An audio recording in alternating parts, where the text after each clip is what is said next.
If you'd like to call us, you can, 508-996-0500. I have had some patient callers, and so I want to go right to the phones. Good morning. You're live on WBSM. Thanks for holding. Hello. Hey, hello. Thanks for holding. Hey, there you are. Good morning. Good afternoon. How are you? I'm good. Thank you. How are you? Good. My name's David. I'm calling about the marijuana cannabis topic that you've been talking about this morning. Sure. What do you have to say? Well, in my opinion, it makes absolutely no sense to me to keep it any longer than what it needs to be. By doing that, you're actually agreeing with everybody getting rid of it illegally, you know? The sooner it gets off, the sooner it gets to people through stores the legal way, then the sooner it will come off the streets the illegal way. Does that make sense? It makes sense. It's David, right? Yes. Yeah, it makes sense, David, except that right now you can, and you're right, but you can grow it now legally and own it legally now. What you're saying is if you put it into a regulated market, it makes more sense, though. Well, not only it makes more sense, you're gonna collect on it. You're gonna collect on what you're selling. You're gonna collect taxes on it faster. I mean, if you do research on the states and the cities where it's been legalized and regulated, you see the money that they're making. It's astronomical. This is the modern day gold rush. So for our city to stay out of it, it makes absolutely no sense when we have methadone clinics and Suboxone clinics all over the place. I mean, these are the real problems in our city. And cannabis is going to be what's going to get rid of these clinics, you know? It's what will make patients heal themselves the natural way instead of, I mean, methadone and Suboxone and all that stuff, that's just another form of heroin. You take one ingredient out, put another ingredient in, and you call it a different thing, but it's just another form of heroin, and it's the government's legal way of getting heroin to people. Right, so you're right. In order to clean our society up the right way, then we must turn to nature. That's common sense. In 10,000 years of recorded use, cannabis has never killed one person due to its use alone. Not one person. So that is huge. This year alone, 450,000 people will die in the United States due to tobacco by itself. 600,000 will die because of their diet. 150,000 will die because of alcohol. 100,000 will die because of all opiates combined. I mean, it's ridiculous the amount of people that die on a yearly basis with the substances and the things that are in place that are legal. And this one thing that we know for many, many years now has not killed anyone by itself, and it's been illegal. That's because it helps over 700 different illnesses that could happen with you, me, or any other human being on this planet. And if you and me can grow our medicine in our backyard, then we don't need Mr. Pharmaceutical Industry. Does that make sense? David, listen, you're very well informed, and it makes 100% sense. I'm pointing out that you actually can grow marijuana now, I think you know. You can grow up to 6 plants or 12 plants maximum per household now in Massachusetts. Yes. So I think we're okay there.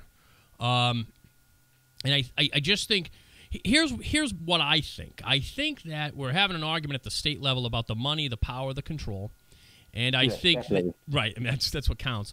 And then we're having a just wait and see attitude because they're not quite sure what the Attorney General is going to do, and I think they're a little bit concerned about building an industry that then the federal government cracks down on. And I think that that's a reasonable position. As for the mayor and the city council's dispute, it seems to me like they're arguing about a couple of months here, and that doesn't seem to be a necessary argument to have. It would seem that it absolutely doesn't. Yeah, no, absolutely not. I mean, it should have already happened a long time ago. I mean, we see the states that it's legalized and it's been there for a few years now, and we see the money that they're generating, and it's astronomical. I mean, for us to stay out of it purposely is wanting to stay in the Stone Ages purposely. And that makes no sense to me. And I don't understand, other than the mayor, as far as I'm concerned, being on the payroll of the pharmaceutical industry, I have no other reason to believe why he would do what he's doing.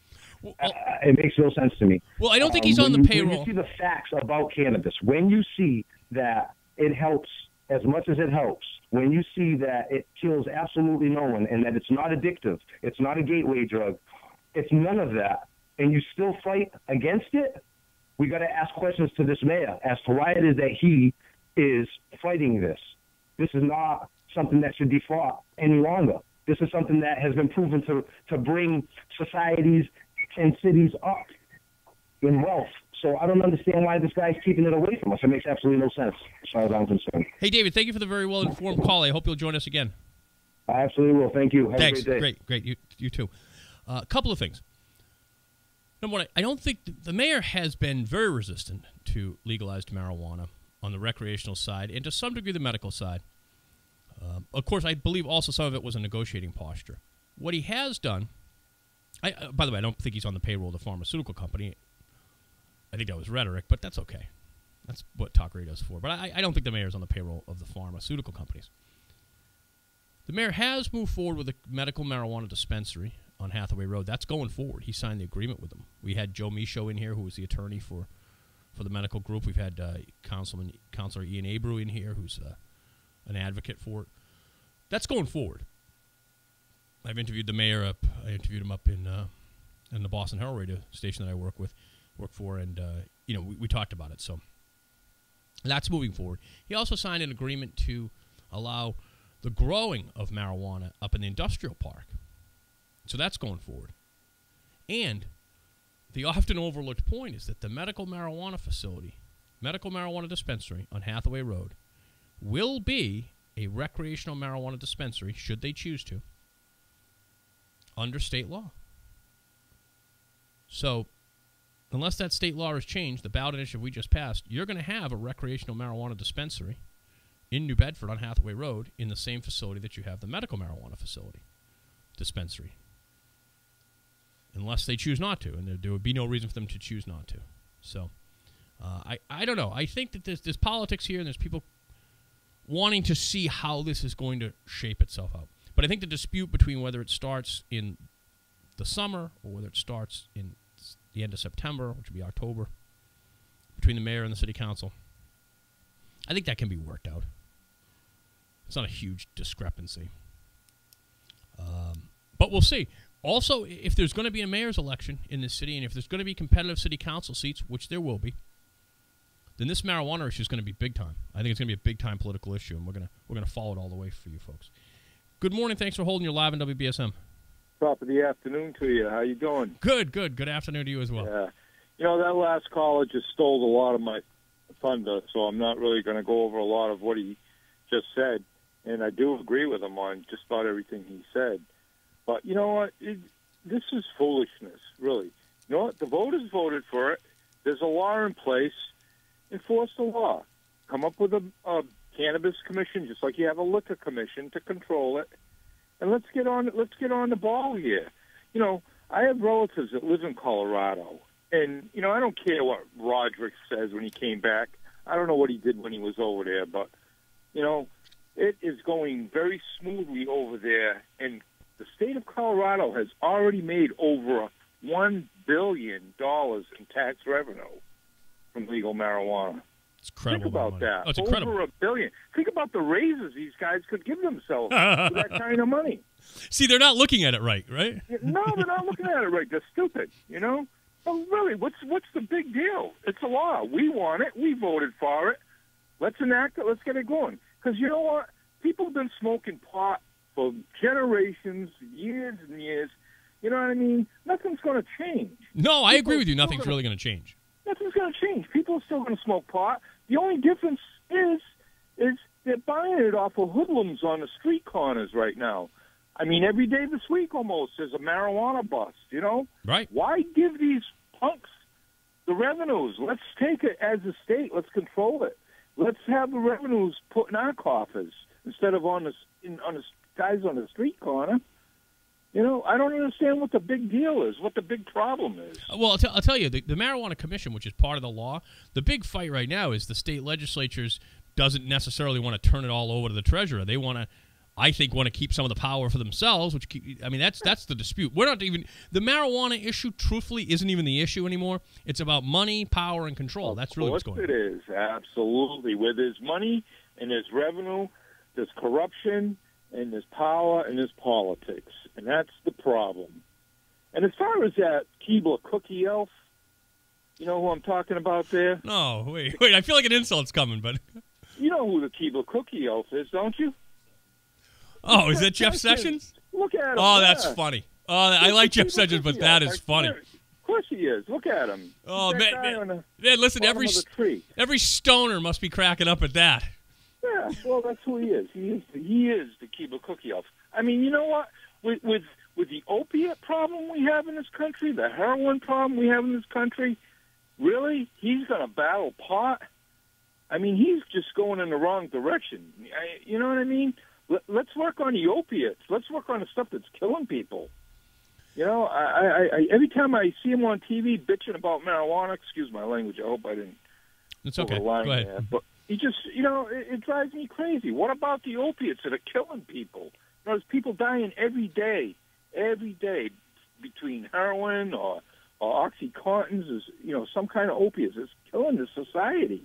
And we're not doing nothing about that. We're worried about pot, which has been around forever. Right. You know? So, and now I want to ask you about the other thing. Okay. I know you probably got other callers. The woman who mailed the nameplate back to the school principal. Yeah. I mean, that's one of the funny. I'm sorry. It's hilarious, isn't it? That's a hilarious story. I don't give a crap. That is so funny. I laughed. I listened to that story. I laughed my butt off. But my question is, how did they get back to them? How did they know who mailed it? You know, I don't know, except that probably the woman, because you can picture a mom doing this, right? It's going to keep Junior out of trouble.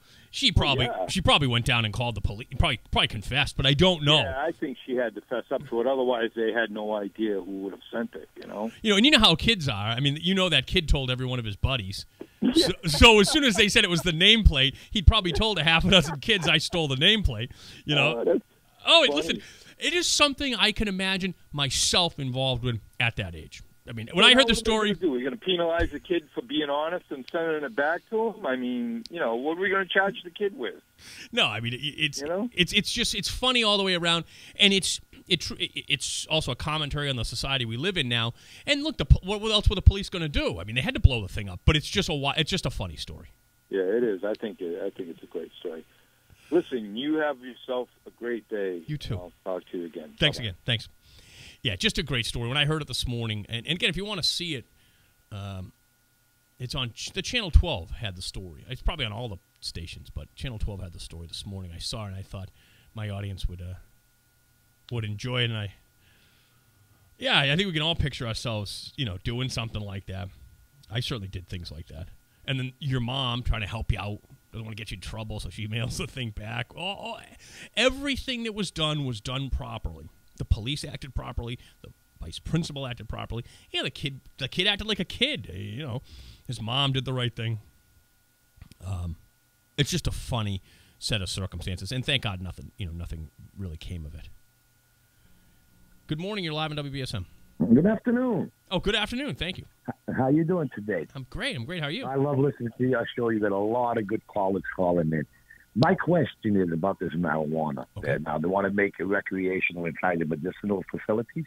Yes. How are they going to do that now? I mean, medicinal medication is processed through different cycles they go through to eliminate it from all these bad things that are in it. Now, what's going to be the difference with the recreational marijuana? You know, I'm going to get a guy on here who's actually involved in the growing of marijuana. I'll get him on here in the next couple of weeks who can help me with this. But here's what I would suspect. I suspect, you know, you walk through the facility, you go to the left, it's the recreational side. You go to the right, it's the medical side. And that they have the certain stuff that is prescription only or that is designated for certain ailments. And you'll select from that. But then if you just want other stuff, you can get that as well. Now, my other question is, how are they going to put the amount you pay for the recreational and the medicinal? It's another question. I don't know. Here's the thing. Currently, and I don't know why, but insurance doesn't pay for it. None of the state, and I think this is the next big battle, insurance doesn't pay for medical marijuana the way they pay for anything else. Right. And so it's going to be a cash transaction. So I don't know how the pricing is going to go on that. Okay. Now, see, all these different things that everybody's talking about. Oh, yeah. This is a gold mine, really. Actually, if I had the money, honestly, I would invest money into this type of thing because it's going to boom. It's like the gold rush again. I agree. And how the regulations, everybody wants to get their hands in on a little bit. You know, everybody else is going to have their offer to do that if they want to buy shares into this product, no matter what becomes of it. Mm-hmm. It's always a risk that you take. Oh, right. But no guarantees. But, I mean, everybody out there right now, even me as a medicinal user with a license, okay, I was put like on a catch-22 where you smoke pot and you get medication, you're not going to get medication if you don't have your license to smoke pot. Okay. You know, I could find that understandable because that's interfering with other medications I'm taking.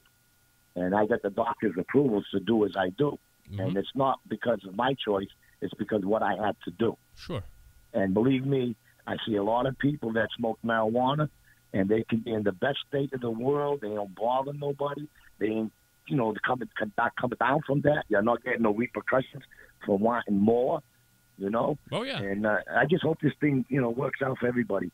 That's all. And everybody out there that are talking about it, Tommy, David, all you guys, keep sending your voice in. I love hearing you guys. And all of you have a good day. Hey, thanks a lot. Thanks for the call. Be a friend. Bye-bye. All right, listen, we'll take a quick break. We'll be right back. Yeah, I think we're in the gold rush days, or the green rush days. We'll see.